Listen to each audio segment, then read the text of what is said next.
खबरों की शुरुआत करते हुए सबसे पहले आपको जानकारी देंगे, योगी आदित्यनाथ एक्शन मोड में है। जी हां, कोविड संक्रमण से बरेली मुरादाबाद के हालात बिगड़े हुए हैं। ऐसे में कोविड हालातों का जायजा लेने के लिए खुद सूबे के मुख्यमंत्री योगी आदित्यनाथ आज मुरादाबाद और बरेली का दौरा करेंगे। सीएम राजकीय वायुयान से सुबह 11 बजे, यानी कि जब हम आपको ये खबर बता रहे हैं उसके कुछ ही देर बाद त्रिशूल एयरबेस पर उतरेंगे। सीएम करीबन 12:30 बजे सर्किट हाउस मुरादाबाद में जनप्रतिनिधियों के साथ में वार्ता भी करने वाले हैं। तो वहीं बरेली मंडल के अधिकारियों के साथ वर्चुअल जायजा भी लेंगे। इसके अलावा CM Yogi Moradabad Bareilly integrated covid command centre का भी दौरा करेंगे।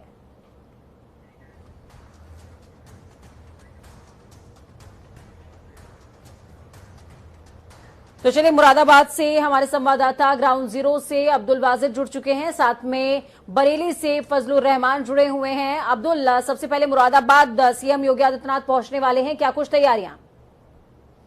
जी बिल्कुल, देखिए उत्तर प्रदेश के मुरादाबाद में उत्तर प्रदेश के मुख्यमंत्री योगी आदित्यनाथ पहुंचने वाले हैं। अपने राजकीय वाहन जो है, राजकीय जो हेलीकॉप्टर है, उससे यहाँ पर पहुंचेंगे। लगभग 11:30 पर सर्किट हाउस पहुंचेंगे, जिसके बाद 11:45 तक लगभग यहाँ, उसके बाद मुरादाबाद के जो कलेक्ट्रेट सभागार में एकीकृत कोविड कमांड सेंटर बनाया गया है, जहां से लगभग 5000 जो आइसोलेट में मरीज हैं या होम आइसोलेशन में जो मरीज हैं या हॉस्पिटल में मरीज हैं, वहां से उन्हें कमांड किया जाता है किस तरीके की आपको डाइट लेनी है, किस तरह की मेडिसिन लेनी है, वहां का निरीक्षण करेंगे। और लगभग आधे घंटे के बाद, यानी फिर उसके बाद मुरादाबाद के सर्किट हाउस पहुंचेंगे, जहां पर जिले भर के जनप्रतिनिधि और जिलाधिकारी के साथ बैठक करेंगे। उसके अब्दुल, अभी आप ये भी जानकारी दे दीजिए तमाम दर्शकों को कि क्या मुख्यमंत्री किसी हॉस्पिटल का भी दौरा कर सकते हैं क्या, क्योंकि इस बात के भी कयास लगाए जा रहे हैं।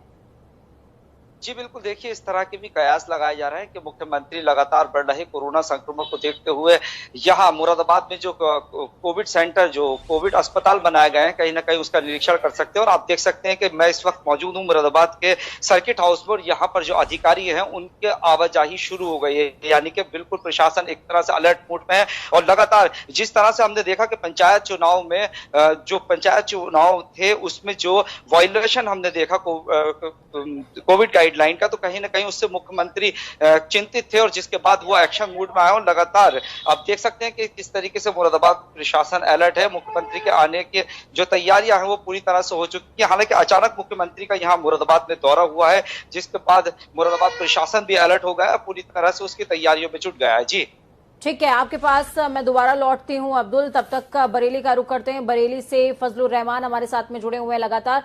फजल, क्या कुछ अपडेट है आपके पास? बरेली में करीब योगी आदित्यनाथ करीब 11 बजे बरेली पहुंचेंगे। उसके बाद उसके 10 मिनट ही बाद ही मुरादाबाद के लिए रवाना हो जाएंगे।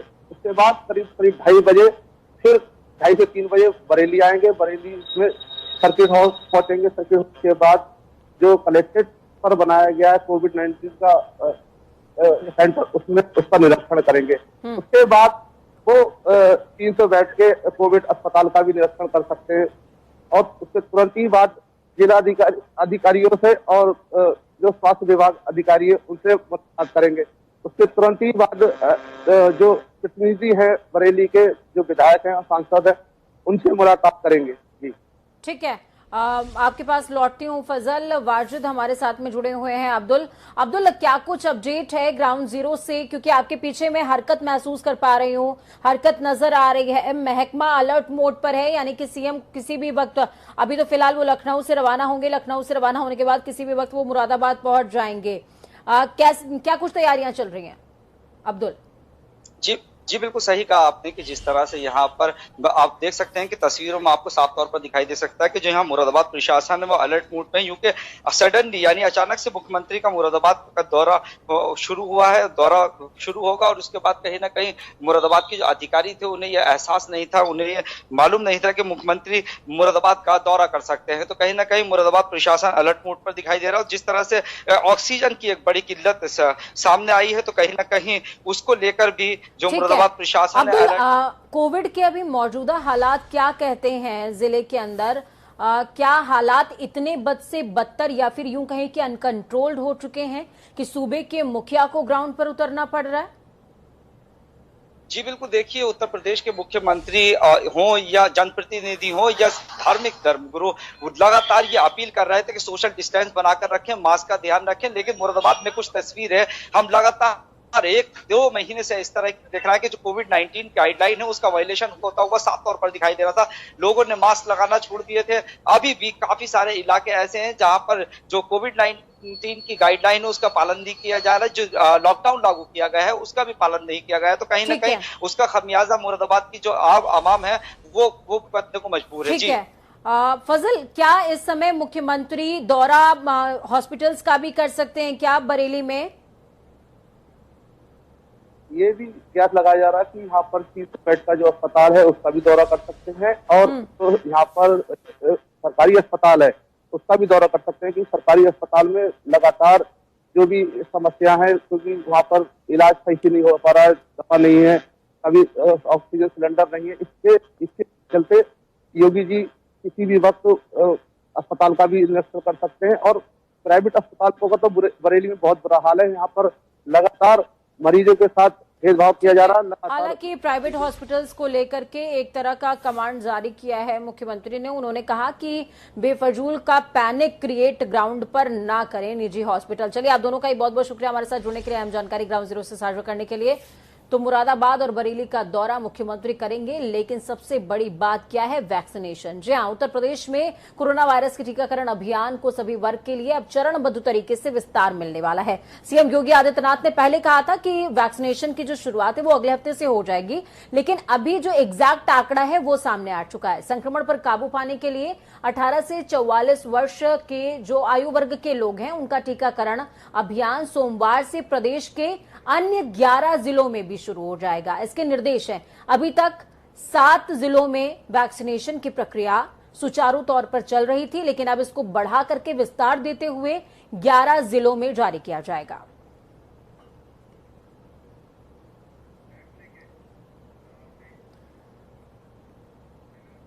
तो वहीं कोरोना सूबे में कहर बरपा रहा है। जी हां, दूसरी जो स्ट्रेन है वो खतरनाक है। अब तो तीसरी लहर का भी जिक्र हो गया है।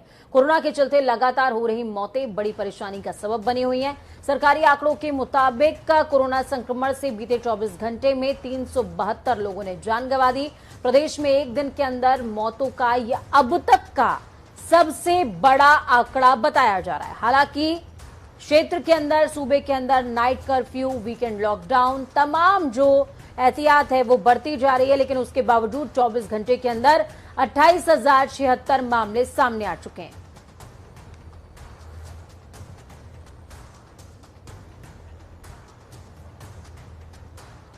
मौतों का आंकड़ा रिकॉर्ड बना रहा है।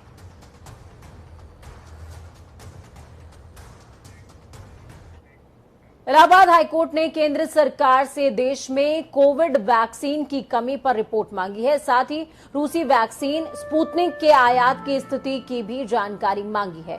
कोर्ट ने केंद्र को सुझाव दिया कि अगर देश में वैक्सीन की कमी है तो इसे दूसरे देशों से आयात किया जाए। इसके अलावा हाईकोर्ट ने यूपी सरकार से पूछा है कि लखनऊ के हर्ष और सन हॉस्पिटल में ऑक्सीजन होने के बावजूद मरीजों को ऑक्सीजन होने का बहाना क्यों बनाया गया। ये क्यों कहा गया कि ऑक्सीजन नहीं है, इस वजह से क्यों लौटाया गया, और इस पर सरकार ने दोनों अस्पतालों के विरुद्ध अभी तक क्या कार्रवाई करी है।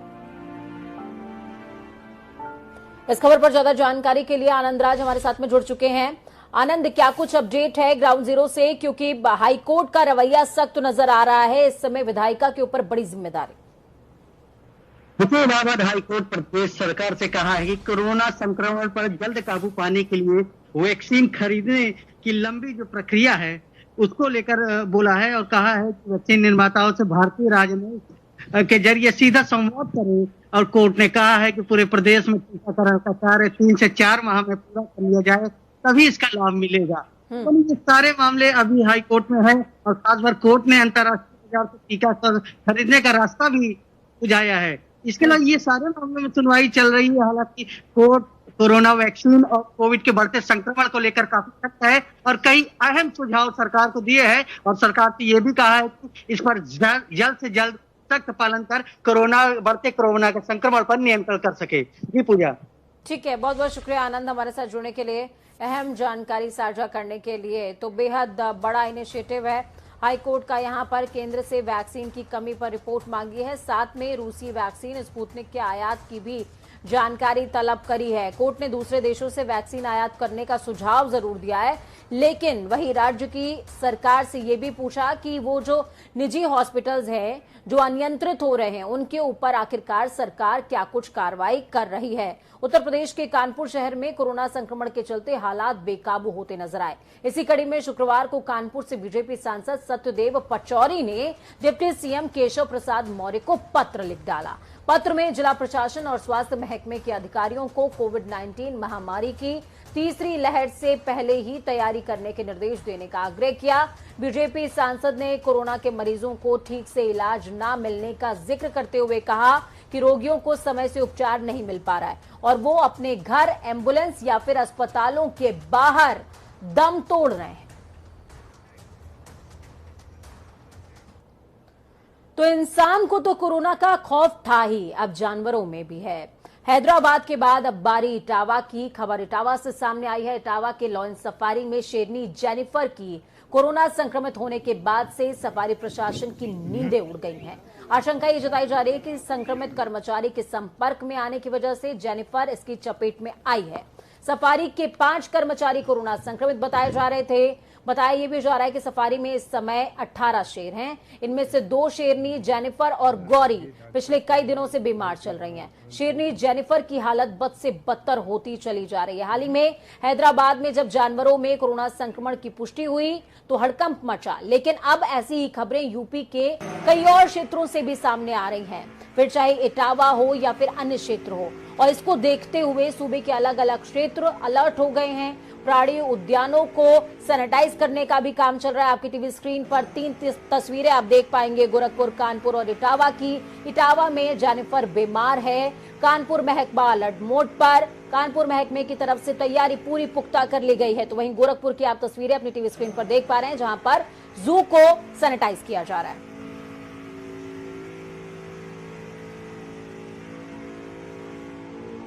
सूबे के जानवरों पर कोरोना का खतरा लगातार मंडरा रहा है।